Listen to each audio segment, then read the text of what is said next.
I'm Wendy Rahm, Downtown Neighborhood Association board member.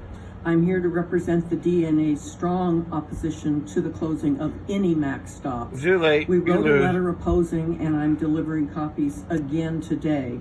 There are several people here who are not speaking, but who came to stand up in support of opposing these closures. We voted to support funding for public transit, not rapid transit. When did this goal change? For public transit, the numbers do not add up. Closing the East-West, Max 4th and 5th Avenue stops will save less than 2 minutes, but will inconvenience 37,000 people by Trimet's own statistics. 37,000? These closures could drive people back into cars. The goal should be to take people as close to where they want to go as possible. Right. These closures are a good example of very bad urban planning. More stops, not less, are always recommended to get people out of cars.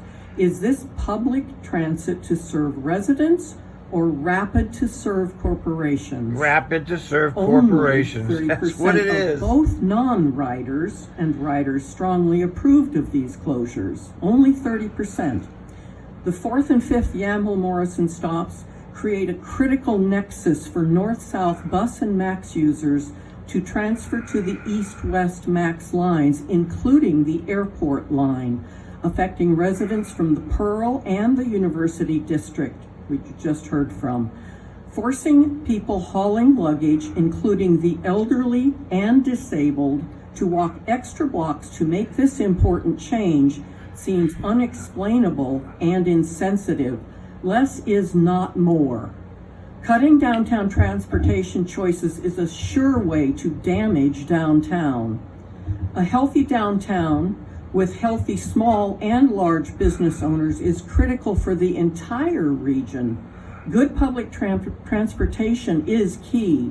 A focus on rushing a few commuters who work in Beaverton but live on the east side to go through town to work on the other side of town is a faulty focus.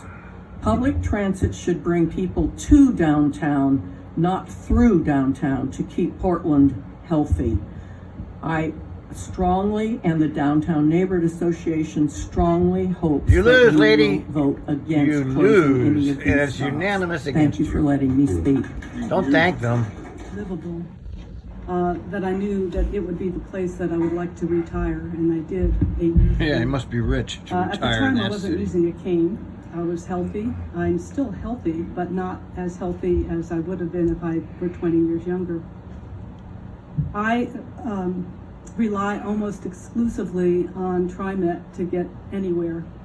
And for me, just if you closed any of the stops downtown, that would decrease the availability of the word connectivity that I heard earlier for me, but not only for me. I have actually, since this closing of 4 stations was brought up in the first place, I started asking other people that I saw waiting for trains at various stops how they felt about those stops closing.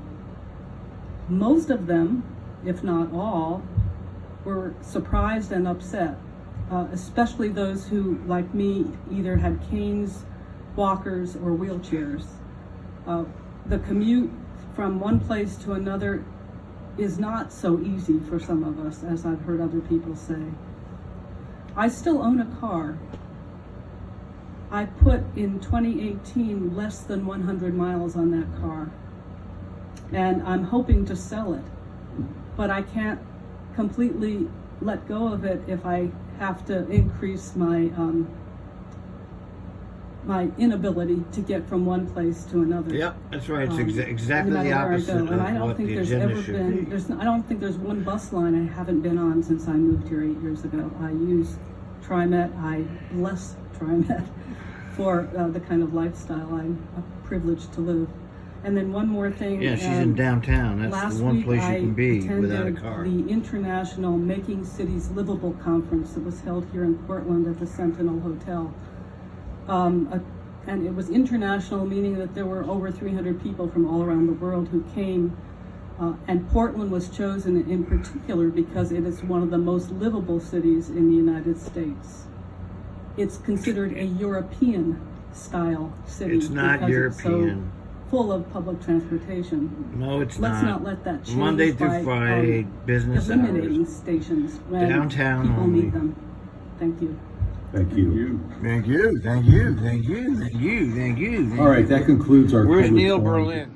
Well, I've just listened to all those public testimonies at the Trimet board meeting, and these are my thoughts about it.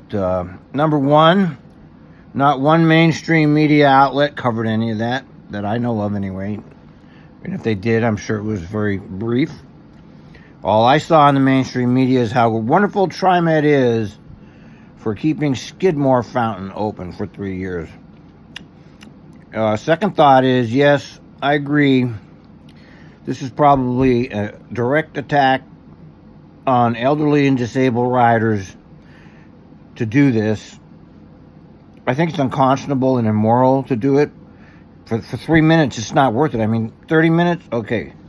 For 3 minutes to put thousands and thousands of people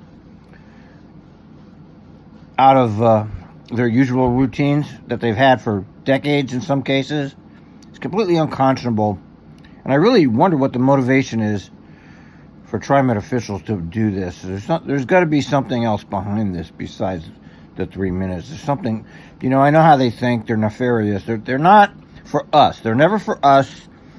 They're just government. Like all the rest of government. Government people that are in government don't do things for us. They do things for themselves. It's all about them. So I would like to know the process that came about where these things were even talked about. Who started talking about this in the first place? Did this come from Kelsey? Who? It was his brilliant idea. He doesn't even live in Portland. He just got here 2 years ago. What does he know about Portland? Nothing.